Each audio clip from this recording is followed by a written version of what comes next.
की बैठक है जो बजट से पहले होती है। ये परंपरा रही है और इस परंपरा के अनुरूप जो है विधायक उस बैठक में जाकर के अपनी क्षेत्र की बात कहते थे, प्राथमिकताएं देते थे। लेकिन सभी विधायकों का, हमारे ऑपोजिशन के विधायकों का कहना है कि पिछले 2 वर्षों से जो दिया है, हमने लिख करके भी दिया है, जो बोला है उस पर कोई काम नहीं हुआ।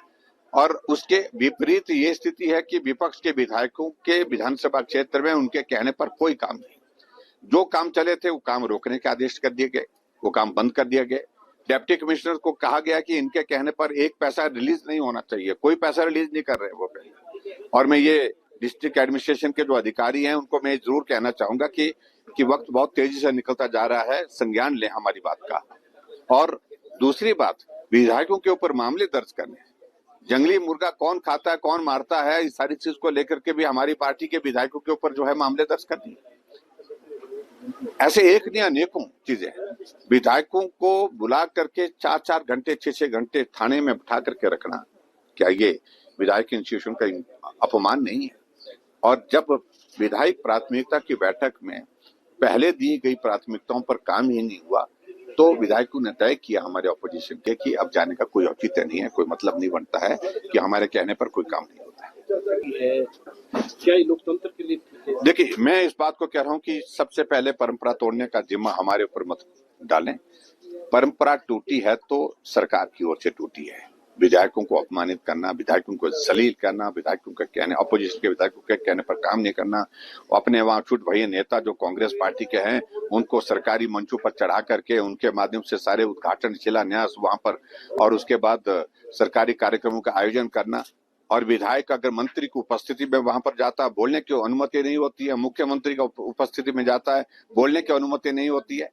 और ऐसी सूरत में विधायक के इंस्टीट्यूशन को जो इस तरह से तार-तार करने का जो काम किया है, बर्बाद करने का काम किया है, ये परंपरा पहले टूटी है। और टूटने के बाद अभी विधायक प्राथमिकता की बैठक में जाकर के जब हमारे विपक्ष के विधायकों ने सबने तय किया कि हम नहीं जाएंगे, तो ये बात का विषय आता है, पहले परंपरा तोड़ी है तो मुख्यमंत्री ने स्वयं तोड़ी है। भारतीय जनता पार्टी का विधायक है, वहां काम रोकना, काम बंद करिए। उल्टा ये होता कि मुख्यमंत्री जाता है या मंत्री कहीं किसी विधानसभा क्षेत्र में, अपोजिशन के विधानसभा क्षेत्र में जाता है, जब देखते हैं कि ये काम चला हुआ था, काम रुका है, तो आदेश करते हैं कि काम क्यों रुका है, इस काम को शुरू करना चाहिए। और यहां उल्टा है, काम अगर शुरू हुआ था तो ये काम क्यों चल रहा है, इसको बंद करने के आदेश देकर के आते हैं। जब इस प्रकार के हालात होंगे तो विधायक इंस्टीट्यूशन को तो तबाह कर दिया, बर्बाद कर दिया है हिमाचल प्रदेश में।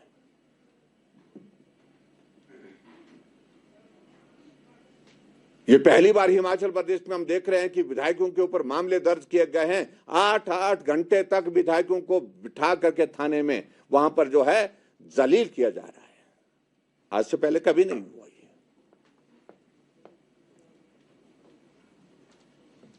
और उसके बाद हमसे पूछा जा रहा है कि विधायक प्राथमिकता की बैठकों में आना चाहिए। हमें मालूम है, हम अपने दायित्व से अच्छी तरह से परिचित है, हमें इसे समझाने की कोशिश कोई ना करे। कहा कि जनहित के मुद्दों को उठा सकते थे, वहां पर उठाने के लिए हम लगातार जाते रहे, वहां पर उस परंपरा का पालन करते रहे, विधायक प्राथमिकता की बैठक में जाकर के। लेकिन उसके बावजूद हुआ जब कुछ नहीं, उल्टा जो बोला गया उसके विपरीत काम हुआ। एक स्वभाव बन गया मुख्यमंत्री जी का और इस वर्तमान सरकार का कि जो बोला जाता है उसके विपरीत काम करना। और ऐसी सूरत में हमारी पार्टी के सभी वरिष्ठ नेताओं के साथ में चर्चा करने के पश्चात और पूरे विधायक दल के अपने साथियों के साथ भारतीय जनता पार्टी ने तय किया कि अभी 3 और 4 तारीख को जो विधायक प्राथमिकता की जो बैठकें हैं, जो शिमला में आज से शुरू हुई हैं, हम अब की बार इन विधायक प्राथमिकता की बैठकों में हिस्सा नहीं लेंगे, इसका बहिष्कार करेंगे। और वजह मैंने आपके सामने बड़ी विस्तार से मुझे लगता कि सारी एक्सप्लेन कर दी है। और इसी तरह से मैं इस बात को मैं भी कहना चाहूंगा कि जो मुद्दों को लेकर के कोई कह रहे हैं कि भाई आप अपने क्षेत्र का प्रतिनिधित्व करते हुए आपको बात कहनी चाहिए थी, हम अभी बजट सत्र आएगा, बजट सत्र के दौरान विधानसभा के अंदर उन मुद्दों को उठाएंगे। जो आज की इस बैठक में उठा नहीं पाए। लेकिन उठाने का कोई औचित्य नहीं है, कोई सुनता नहीं है। और मैं इस बात को देख करके हैरान हूं कि नीचे के सिस्टम में जो व्यवस्था परिवर्तन का ये दौर आया है, कभी भी चुने हुए प्रतिनिधियों को इतना अपमानित नहीं होना पड़ा जितना अपमानित वर्तमान की सरकार में हमारे चुने हुए प्रतिनिधियों को होना पड़ रहा है। विधायक निधि का पैसा हम स्वीकृत करके भेज रहे हैं, हम किसी कम्युनिटी सेंटर के लिए 3 लाख रुपए भेज रहे हैं, लेकिन रिलीज 10,000 रुपए किया जा रहा है, क्योंकि ट्रेजरी में सीलिंग लगा करके रख दी है कि 10,000 रुपए से ज्यादा पैसा रिलीज नहीं करना है। आखिरकार विधायक जाए तो कहां जाए? हमारे पास फिर एक ही प्लेटफॉर्म रहता कि हम इन मुद्दों को लेकर के आपके माध्यम मीडिया के सामने प्रदेश की जनता, अपने विधानसभा क्षेत्र की जनता के समक्ष रखें। ये हालात है। तो इसलिए हमने तय किया कि अपमानित करना बंद करिए, जलील करना बंद करिए विधायकों को, और खासतौर से विधायकों के इंस्टीट्यूशन को बर्बाद करना बंद करिए जिस प्रकार से वर्तमान सरकार कर रही है। कोई भी काम विधायकों के, पर्टिकुलरली जो अपोजिशन के हमारे हैं, विपक्ष के हैं, उनके कहने पर नहीं किया जा रहा है। और मुझे इस बात को लेकर के हैरानी भी होती है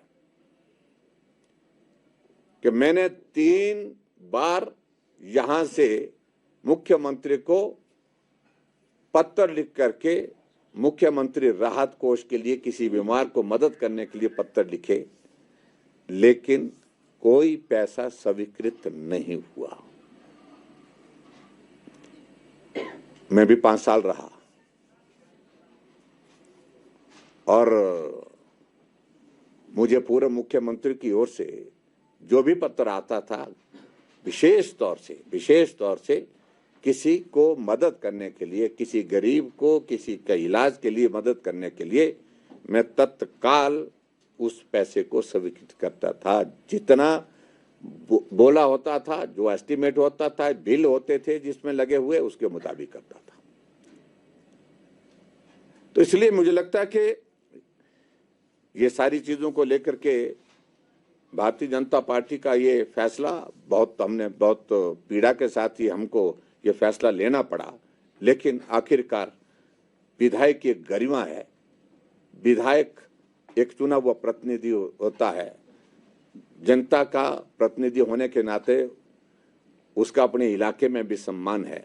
उसको बार बार इस तरह से अपमानित करना ये बर्दाश्त नहीं हो सकता। इसलिए भारतीय जनता पार्टी ने तय किया कि हम इस विधायक प्राथमिकता की बैठक में नहीं जाएंगे, हम इसका बहिष्कार करेंगे। मित्रों, मेरी ओर से तो पैसा नहीं आ रहा है, तो कितना सहमत है सर? देखिए, ऐसा है कि प्रदेश में सरकार कांग्रेस पार्टी की 2 सालों से यही रोना रो रहे हैं। मुख्यमंत्री विशेष तौर से इसी बात को जिक्र करते हैं। जब व्यक्ति अपने आप कोई काम नहीं कर पाता है तो बहुत आसान तरीका होता है कि उसका ठीकरा जो है दूसरे के सिर फोड़ा जाता है। हम देख रहे हैं कि पिछले 2 साल से कांग्रेस की सरकार हिमाचल प्रदेश में है, लेकिन अभी तक रोना यही है कि जयराम ठाकुर ने लोन दे रखा, जैसा कि उन्होंने कोई लोन लिया ही नहीं।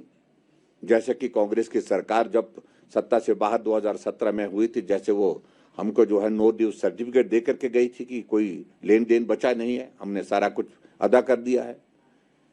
और दूसरा उनका एक ही है कि अच्छा तरीका है, जब हम काम करने की स्थिति में नहीं हो पा रहे हैं तो काम करने की स्थिति में नहीं हो पा रहे हैं तो एक चीज बहुत सरल और आसान लगती है कि केंद्र मदद नहीं कर रहा है, केंद्र मदद नहीं कर रहा है, केंद्र पर मोदी जी पैसा नहीं दे रहे हैं।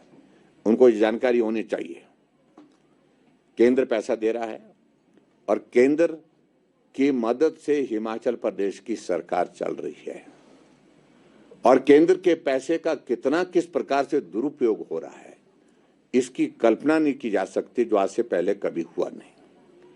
और मैं आपकी जानकारी के लिए बता रहा हूं, चाहे वो रेलवे का है, रेलवे बोर्ड के चेयरमैन को लिखना पड़ा चीफ सेक्रेटरी को कि स्टेट शेयर कम से कम दे, आप जो स्टेट शेयर बनता है उसको जमा करिए। हम अपना पैसा, जो केंद्र का पैसा जितना लगाना था हम लगा चुके, उससे ज्यादा लगा चुके हैं। ऐसा ही मनरेगा की स्थिति है, ऐसा ही हमारे जितने सेंटर स्पॉन्सर स्कीम्स की स्थिति है आज की तारीख में, जिसमें केंद्र पैसा दे रहा है लेकिन स्टेट अपना स्टेट का शेयर उसको ही जमा नहीं कर रहे हैं। ये स्थिति है आज की तारीख में। और हैरानी की बात, जब ये इस बात को बोलते हैं, आपकी जानकारी के लिए हिमाचल प्रदेश में सेंटर से जो प्रदेश सरकार के लिए जो स्पेशल असिस्टेंस मिलती है, स्टेट के लिए मिलती है, सेंट्रल असिस्टेंस मिलती है, 1000 करोड़ रुपए से ज्यादा दे चुके हैं। और जो पैसा स्पेसिफिक होकर के इंफ्रास्ट्रक्चर को डेवलप करने के लिए जो यहां से भेजा जाता है कि ये स्कीम बनानी है, ये काम करना है, उसके अगेंस्ट पैसा दिया जाता है। लेकिन दुर्भाग्य ये है कि वो पैसा हिमाचल प्रदेश में कर्मचारियों की सैलरी और पेंशन देने में खर्च किया जा रहा है, जो कि नहीं किया जा सकता है। मेरी जानकारी के मुताबिक, मेरी सूचना के मुताबिक, अगर आपने पूछ ही लिया, 278 करोड़ रुपए हिमाचल प्रदेश में जो स्पेशल असिस्टेंस का जो है, इन्होंने जाकर के HRTC को दिया गया, डिपार्टमेंट को दिया गया, ट्रांसपोर्ट डिपार्टमेंट को दिया गया, और फिर ट्रांसपोर्ट डिपार्टमेंट ने इसको ट्रांसफर करके जो है IDB को दिया, जो है जो इंफ्रास्ट्रक्चर डेवलपमेंट बोर्ड है उसको दिया गया। और उसके बाद इसी पैसे की अलग अलग किस्तें निकाल करके ये पैसा जहां लगना था, जिसमें बसें खरीदनी थी, इसमें और भी बहुत सारी चीजें उसमें जो करने की थी, वो ना करके इस पैसे का इस्तेमाल हिमाचल प्रदेश में कर्मचारियों की सैलरी देने के लिए किया गया, जो नियम के अनुसार किया नहीं जा सकता था। पेंशन देने के लिए किया गया। और ये सारी चीजों को लेकर के मैं समझता हूं कि एक जगह नहीं, आपकी जानकारी के लिए, जो पैसा यहां पर अलग अलग मदों में केंद्र सरकार से आया है, उस पैसे को भी दाएं बाएं से रूट करके जो है डाइवर्ट करके कर्मचारियों की सैलरी और पेंशन देने में खर्च किया जा रहा है।